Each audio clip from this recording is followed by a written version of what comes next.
The message of Fatima is the key to interpreting the dramatic event of the last 2 years, and in particular, what is happening in Ukraine.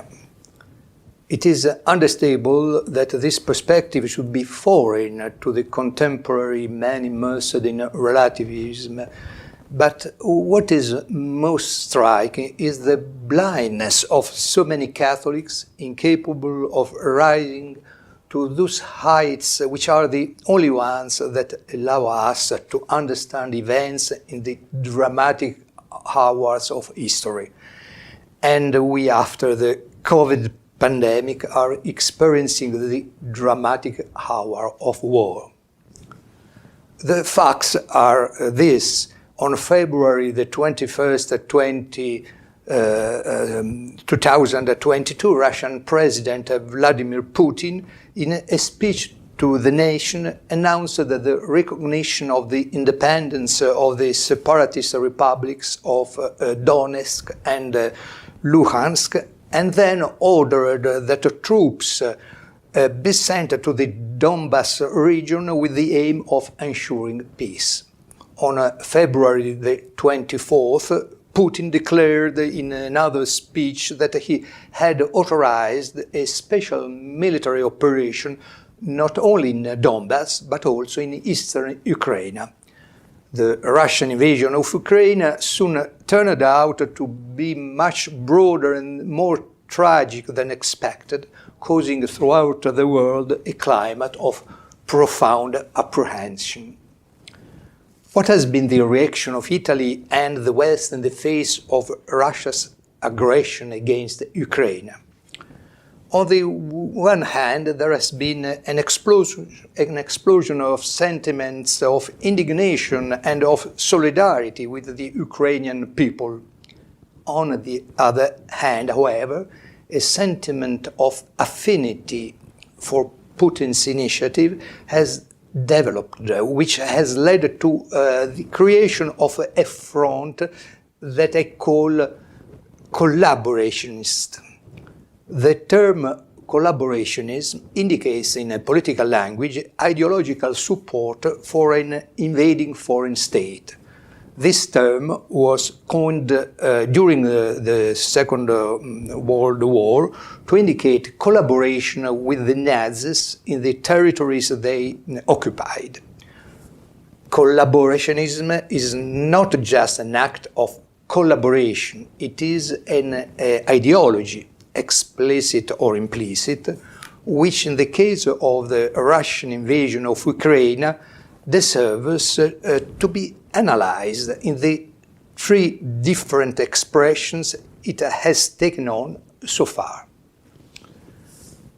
The first position is that of those who say or think that Putin is absolutely wrong, but he is winning, and resisting him leads Ukraine and Europe to greater evils than does the invasion. According to the Italian journalist Vittorio Feltri, for example, Zelensky is worse than Putin, to whom he has handed over his unprepared people for the slaughter. I quote, "The Ukrainian leader should have surrendered and not resisted. In fact, better defeated than dead." Better defeated than dead is a slogan which contains a philosophy of life which is that of those who place their own particular interest before any other consideration of a higher order. There are no values or goods, however high, for which it is worthwhile to sacrifice and die. If the Russian invasion is to be preferred over resistance against it, this means that life, a material life, as peaceful and long as possible, is the supreme and essential good. This is the philosophy of life of the pacifists who in the 1980s, when the Soviets were installing their SS-20 missiles against Europe, opposed the missiles of NATO with the slogan, "Better read than dead." It is the philosophy of life of those who in 1939 wondered if it was right to die for Danzig, the town of Danzig, according to a slogan launched by the French socialist deputy Marcel Déat, to maintain that it was not worth risking war to defend the city of Danzig with the conquest which Hitler's ambition would presumably be satisfied. And the socialist Déat would go on to found a party of national socialist inspiration and represent a typical example of collaborationism. If this is the position that must be taken in the face of an aggressor, Putin's request would have to be granted in order to prevent the death and the suffering of a people, even if after Ukraine he were to invade the Baltic countries and under nuclear blackmail part of Western Europe. The logic is this. The Ukrainian men who are not leaving their country or are returning to fight after securing their family's safety in the West are expressing with their choice an opposite philosophy of life, one abandoned by relativist and ruthless Europe. The philosophy of those who are willing to sacrifice their lives for the sake of their faith, for the love of the freedom and independence of their homeland, for the love of their own honor and personal dignity. True progress, true development in the life of peoples is intimately linked to this spirit of sacrifice. It is from here that are born the epitomes of holiness and heroism. The second collaborationist position can be formulated in these terms. Putin is wrong, but the wrongs are not his alone, or which amounts to the same thing, Putin also has his reasons. What are these reasons? For example, the fact that after the fall of the Berlin Wall, the West supposedly humiliated Russia by surrounding its territory with NATO troops. This seems like a reasonable argument, but if we wanted to be reasonable to the core, we must remember that NATO was born as a system of defense against the troops in Warsaw, that Russia did not win but lost the Cold War, and that the Cold War between the two superpowers arose from the unfortunate Yalta Peace Treaty of February 1945, when, with the consent of the Western governments, Europe was divided into two zones of influence, and Soviet communism became absolute master of Eastern Europe. The Peace of Yalta, which redefined the borders of Europe after World War II, was in turn the fruit of the Treaty of Versailles, which charged Germany with absolute responsibility for the World War, the First World War, imposed this peace heavy sanctions on Germany and handed over to Poland the corridor of Gdansk or Danzig. Should we say that Hitler had his reasons for invading Poland because the city of Gdansk was no less German than Donbass in Russia? Whatever his reasons, Hitler had a plan that was just as an expansionist as Putin's. And today's historian, just like yesterday's politician, does not agree with Neville Chamberlain, who on September the 30, 1938, returned triumphantly from Munich with a fragile peace in hand. But we agree with Winston Churchill, who said, "You were given the choice between war and dishonor.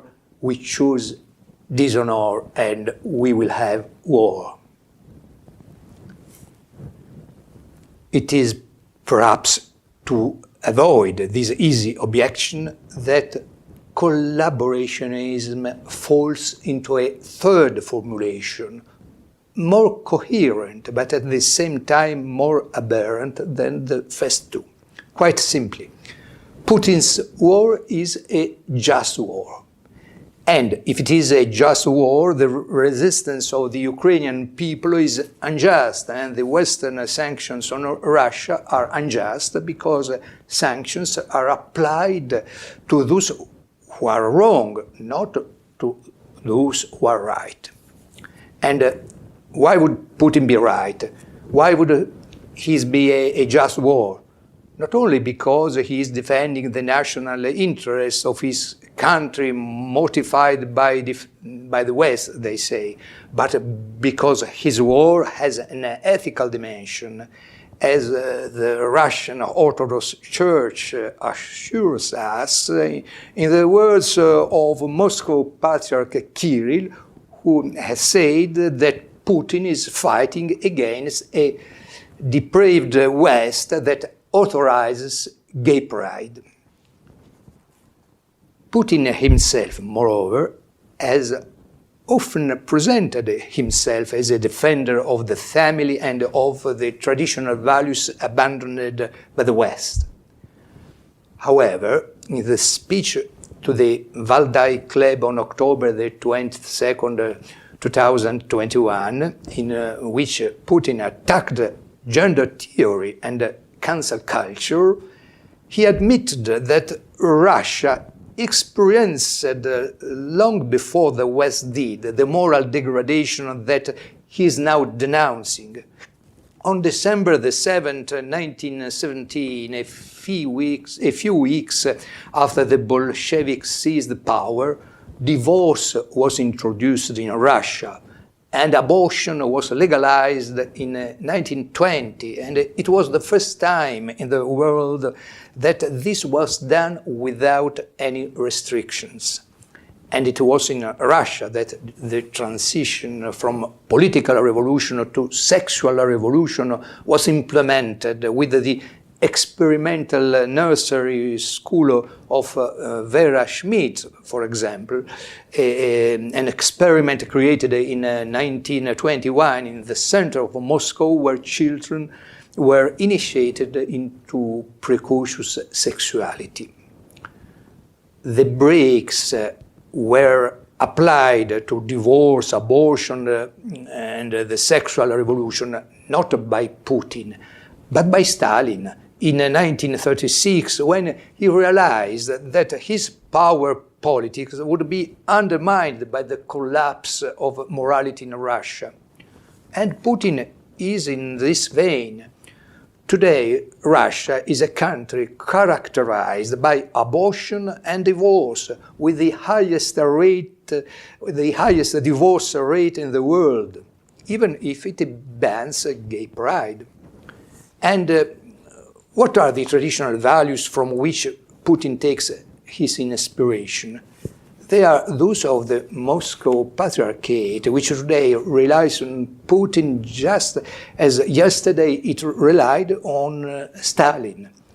Putin, like Stalin, in turn relies on the Moscow Patriarchate. The Moscow Patriarchate uses political power to defend the primacy of orthodoxy, and the state avails itself of the church to consolidate the Russian people's sense of identity and patriotism.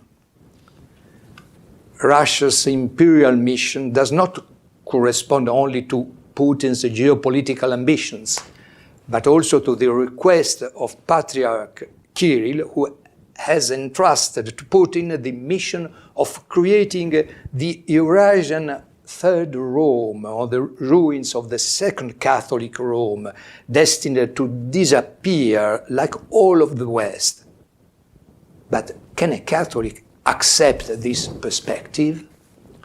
It is deeply regrettable that an eminent Catholic archbishop such as Carlo Maria Viganò should present Putin's war as a just war to defeat the West.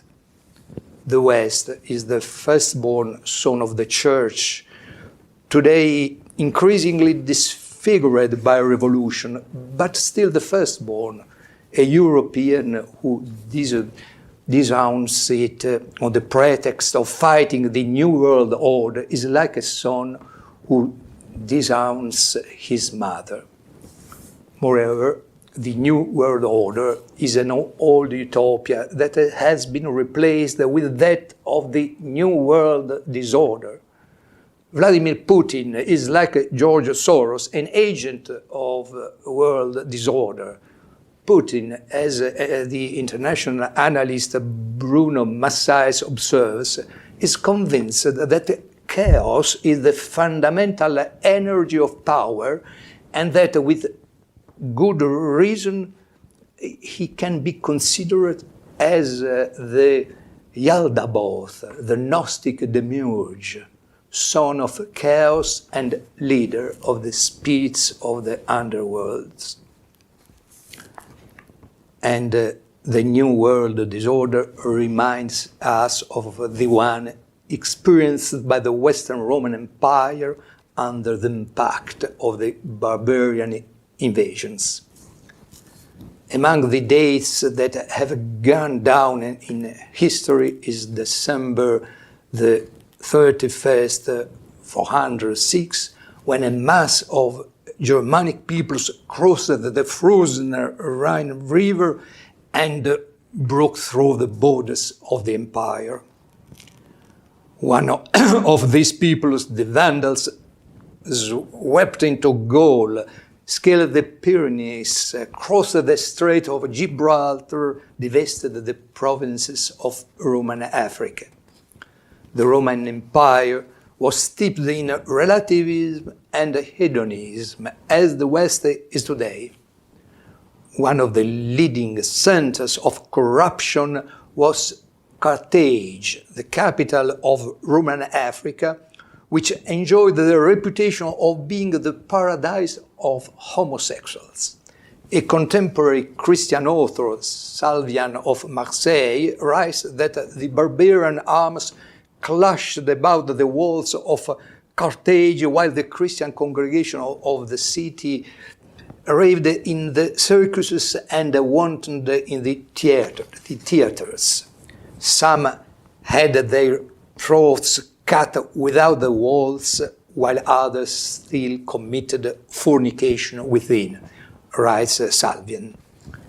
The Vandals, instead, like the Germanic people described by Tacitus, lived in reserved modesty, not corrupted by the seduction of public shows or the stimulation of banquets, because Tacitus writes, their vices are not smiled upon, and corrupting and being corrupted is not called fashion.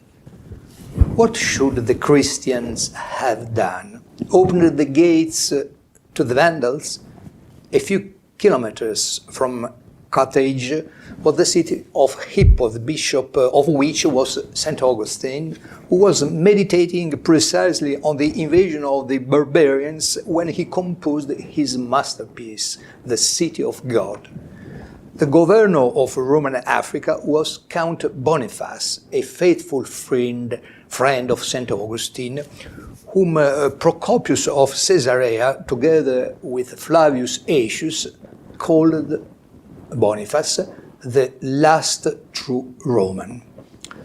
The bishop of Hippo, St. Augustine, did not call for surrender, but for resistance against the barbarians, and wrote to Boniface, "Peace is not sought to provoke war, but war is waged to obtain peace.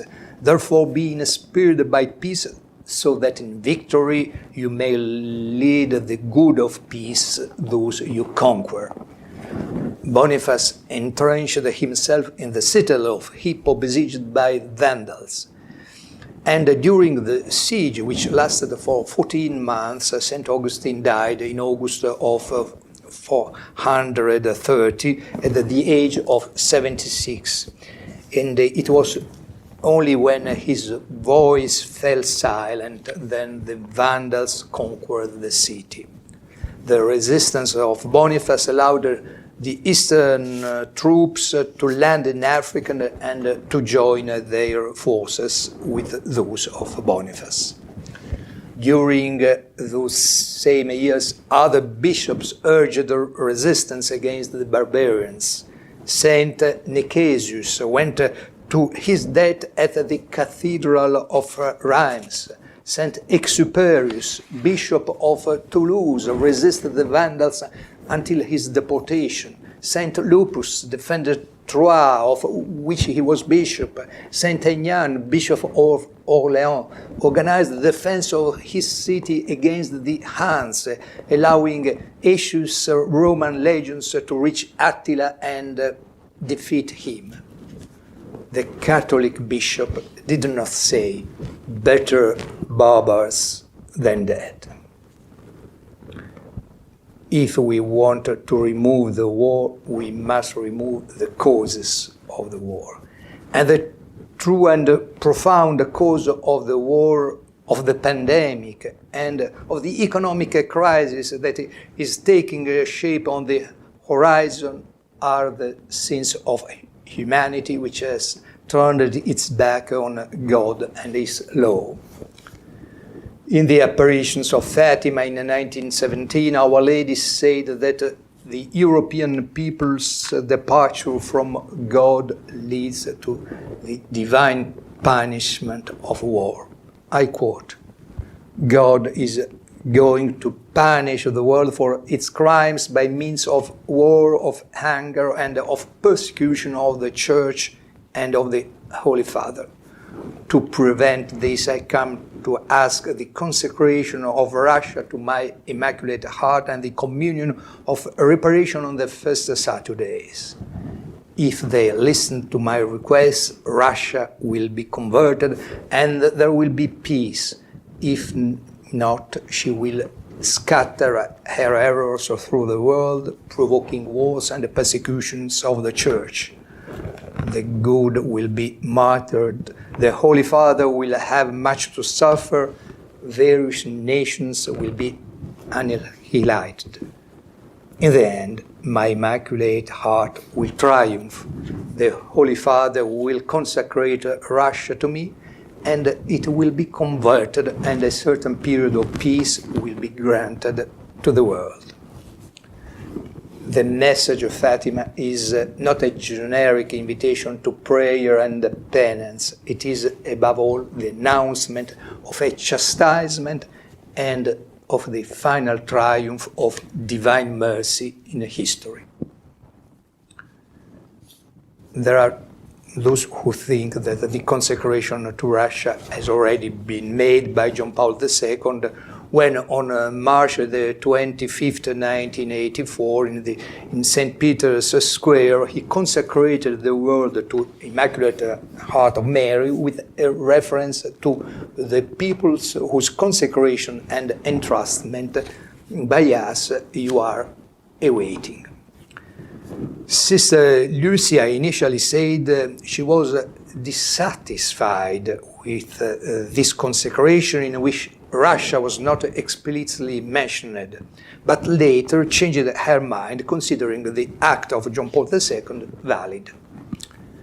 Sister Lucia's opinion is certainly authoritative, but it is in contrast with the more authoritative words of Our Lady that the same Sister Lucia reports to us.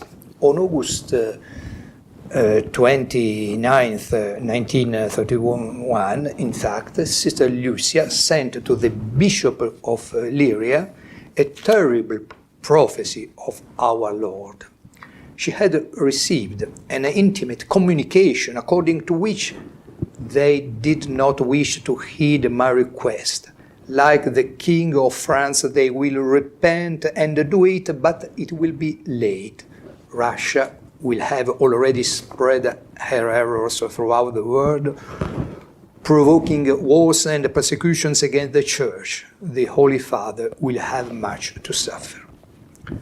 Well, it has been 38 years since March the 25th, 1984. The spectacular self-dissolution of the Soviet regime without insurrections or revolts in 1991 seems to be, and perhaps was, a partial result of that consecration. However, Russia did not convert, and communism did not die. Vladimir Putin is a national communist who has not disavowed the errors of communism, and China is an official communist nation that on March the 2022 declared that its friendship with Russia is a rock solid. Yet, even among Catholics, there are those who consider Putin a catechon, an obstacle to the realization of the New World Order, a shield against the Antichrist, which is the West, which is the Rome of Peter. The war, it is said, has extended the pandemic state of emergency, and this cannot be a coincidence.